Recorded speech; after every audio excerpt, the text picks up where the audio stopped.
Everyone, इस video में हम पढ़ेंगे फाइलेरियासिस यानी कि एलिफेंटियासिस।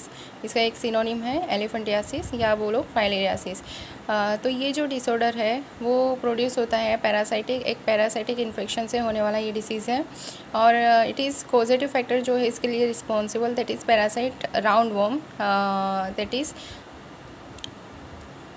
Vaucheria bancrofti. ठीक है, तो it is responsible for this disease production.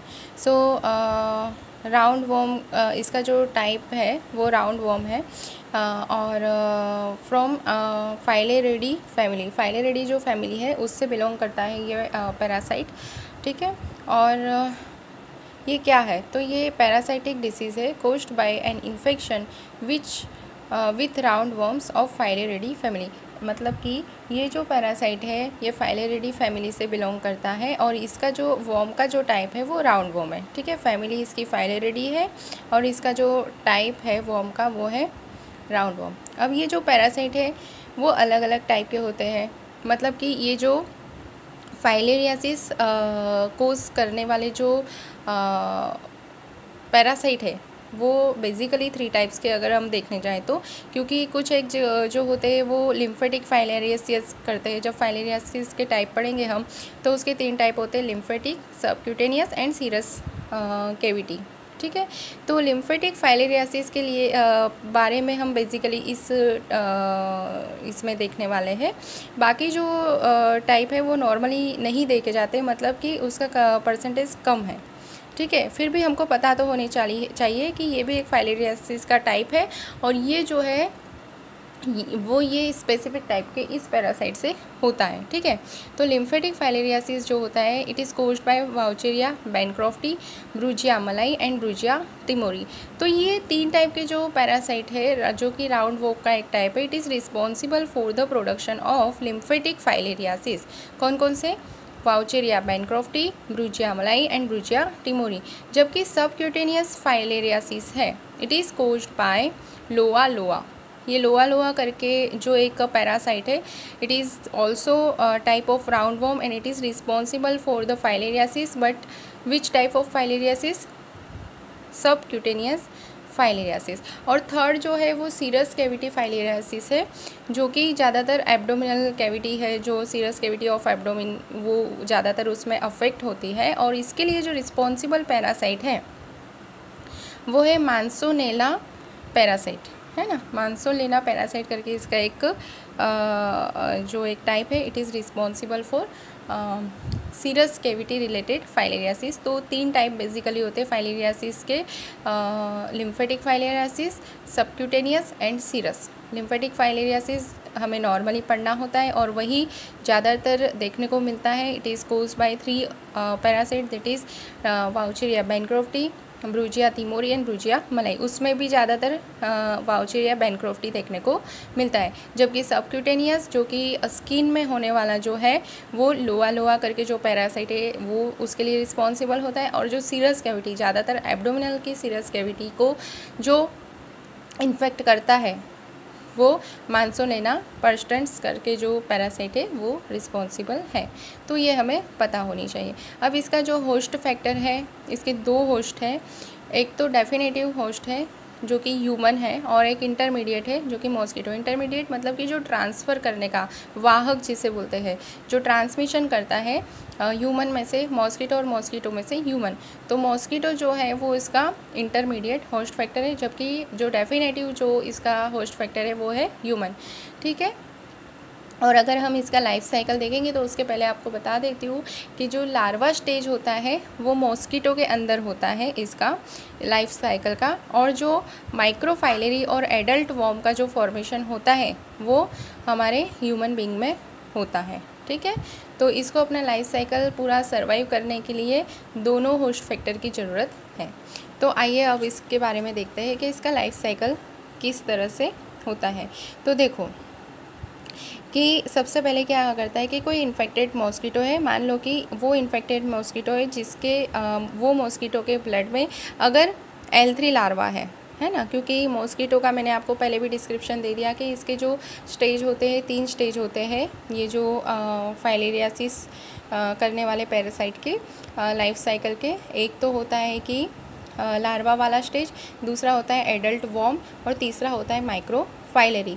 तो एडल्ट वॉर्म और उसके जो माइक्रोफाइलरी होते हैं वो स्टेज होता है ह्यूमन बीइंग में, और लार्वा वाला स्टेज होता है मॉस्किटो के अंदर। ठीक है, तो सबसे पहले जब इन्फेक्टेड जो मॉस्किटो है वो कोई हेल्दी पर्सन को अगर बाइट करता है तो ये इन्फेक्टेड मॉस्किटो के ब्लड में L3 larva of filariasis present होते हैं, जो कि उसकी सलाइवा से ब्लड में एंटर होते हैं। हेल्दी ह्यूमन का जो ब्लड है उसमें एंटर होते हैं। तो ये जो L3 लार्वा है enter into the blood of the healthy person by mosquito bite. अब ह्यूमन के ब्लड स्ट्रीम में इसका क्या होगा, सर्कुलेशन होगा। अब ये जो L3 लार्वा है वो कन्वर्ट होते हैं, मैंने जैसे आपको बताया था, मेल एंड फीमेल वॉर्म्स, है ना, जो एडल्ट वाला फेज है, adult mail and female worms. ठीक है, अब मेल वॉर्म्स क्या करते हैं, जाके लिम्फेटिक सिस्टम में जाके बैठ जाते हैं, वहाँ पे सर्वाइव करते हैं। जबकि फीमेल वॉर्म क्या करते हैं, फीमेल एडल्ट वॉर्म क्या करते हैं, मेल वॉर्म के साथ जो उसका फर्दर और भी ज़्यादा इस तरह के मेल एंड फीमेल जो माइक्रोफाइलरी है उसका प्रोडक्शन करते हैं।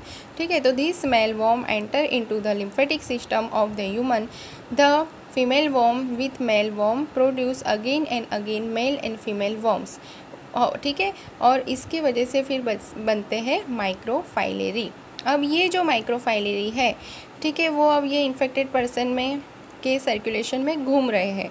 जब कोई मॉस्किटो फिर से इस तरह के इन्फेक्टेड पर्सन को अगर बाइट करता है तो इस इन्फेक्टेड पर्सन के ब्लड में जो माइक्रोफाइलरी होते हैं वो मॉस्किटो बाइट के मतलब मॉस्किटो के सलाइवा के थ्रू मॉस्किटो के अंदर एंटर करते हैं, और मॉस्किटो का जो मिडगट होता है उसमें वहाँ तक वो पहुँच जाते हैं। ठीक है, midgut and reach to thoracic muscle और मिडगट तक ये जो माइक्रोफाइलरी है वो पहुंच जाते हैं। अब जैसे ही इनकी एंट्री मॉस्किटो के मिडगट में या उनकी थोरेसिक मसल में होती है, वैसे ही मिडगट के अंदर ये माइक्रोफाइलरी जो होते हैं वो कन्वर्ट होते हैं L1 लार्वा के अलग अलग स्टेज है, L1, L2 एंड L3। ठीक है, तो सबसे पहले ये कन्वर्ट होते हैं L1 लार्वा में, फिर L1 लार्वा थोड़े टाइम के बाद L2 और L3 में कन्वर्ट होता है। फिर ये जो L3 लार्वा है वो जाके बैठता है मॉस्किटो के हेड में।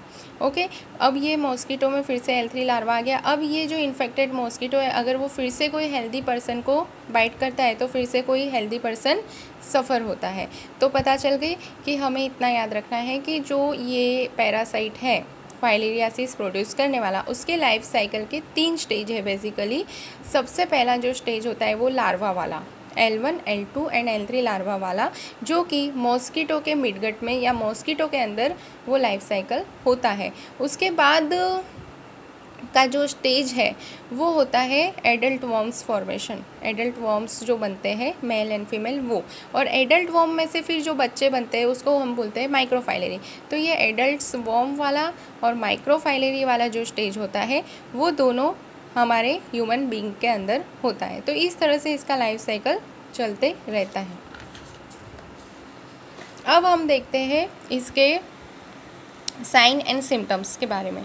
ठीक है, तो अगर मैं बात करूं कि इसके एक्यूट एंड अगर मैं क्लिनिकल फीचर्स या साइन एंड सिम्टम्स की बात करूं तो जो इसके 2 पार्ट में हम डिवाइड कर सकते हैं, एक्यूट एंड क्रोनिक पार्ट में। ठीक है, अगर जो एक्यूट पार्ट है तो उसमें आपको फीवर विथ मेलेज, है ना, फीवर विथ चिल्स मिल सकता है, सेल्यूलाइटिस, लिम्फेडेमा, ठीक है, ऑफ आर्म या लेग, बेसिकली लेग में होता है।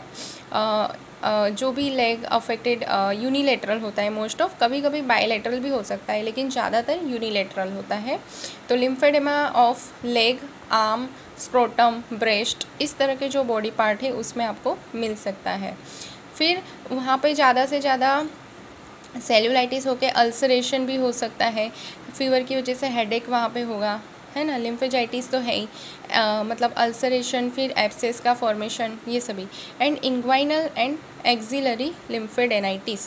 ठीक है, तो ये जो है मतलब ये इसकी एक्यूट फीचर है कि लिम्फेटिक सिस्टम पे मेनली अफेक्ट करता है। तो यहाँ पे इसके वजह से लिम्फेटिक सिस्टम पे असर करने की वजह से वहाँ पे फीवर है, मलेज है, फीवर विथ चिल्स है, हेडेक है।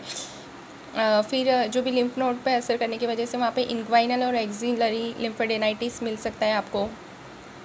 फिर वहाँ पे सेलुलाइटिस हो रहा है तो वहाँ पे अल्सरेशन भी हो सकता है और एब्सिस फॉर्मेशन भी हो सकता है। तो ये आपको एक्यूट फेज़ में ये सिम्टम्स मिलेंगे। लेकिन क्रोनिक फेज़ में क्या क्या मिलेगा, ठीक है, तो चाइल्ड यूरिया है ना, यूरिन के अंदर जो उसका चाइल्ड यूरिया मिल सकता है।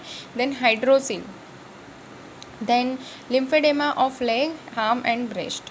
तो ये है साइंस की अगर बात करूँ तो कौन कौन से साइन मिल सकते हैं इसमें। स्टेमर साइन, स्टेमर साइन क्या है कि skin of the dorsum of the toe, जो टो होता है उसकी जो डॉर्सम पार्ट की स्किन होती है, कैन नॉट बी पिंच्ड, उसको आप पिंच नहीं कर पाओगे, ठीक है। 2 उंगली के बीच में अगर उसको पिंच करोगे तो उसकी चमड़ी वहाँ पे प्रॉपर्ली नहीं आएगी। क्यों?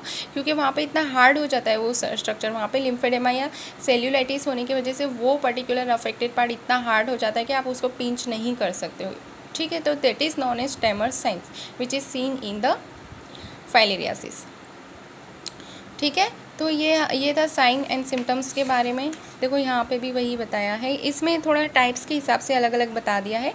जैसे अभी जो हमने एक्यूट एंड क्रोनिक जो सिम्टम्स देखे थे वो हमने इसके लिम्फेटिक फाइलेरियासिस के देखे थे। इसके अलावा जो स्किन से रिलेटेड जो सिम्टम्स होते हैं, मतलब सबक्यूटेनियस जो फाइलेरियासिस है, तो उसमें क्या क्या आपको सिम्टम्स, तो सिंपल सा है, स्किन पे असर होगी, है ना। अगर ये पैरासाइट अगर स्किन पे अफेक्ट कर रहा है तो आपको स्किन में रेस मिल सकते हैं, पिगमेंटेशन मिल सकता है, पेप्यूल्स या मैक्यूल्स फॉर्मेशन मिल सकते हैं, है ना, ये सब आपको मिल सकता है। और क्योंकि वो आँखों पे भी, स्क्लेरा पे भी ये इफ़ेक्ट करता है, इसलिए आपको वहाँ पे रिवर ब्लाइंडनेस भी मिल सकती है। देन बचा है सीरस फाइलेरियासिस। तो सीरस फाइलेरियासिस जो होता है वो एब्डोमिनल सीरस कैविटी को मेनली अफेक्ट करता है, इसलिए उसमें आपको एब्डोमिनल पेन एक मिल सकता है। बाकी के जो सिम्टम्स है वो सबक्यूटेनियस फाइलेरियासिस में मिलते हैं, उस तरह के होते हैं।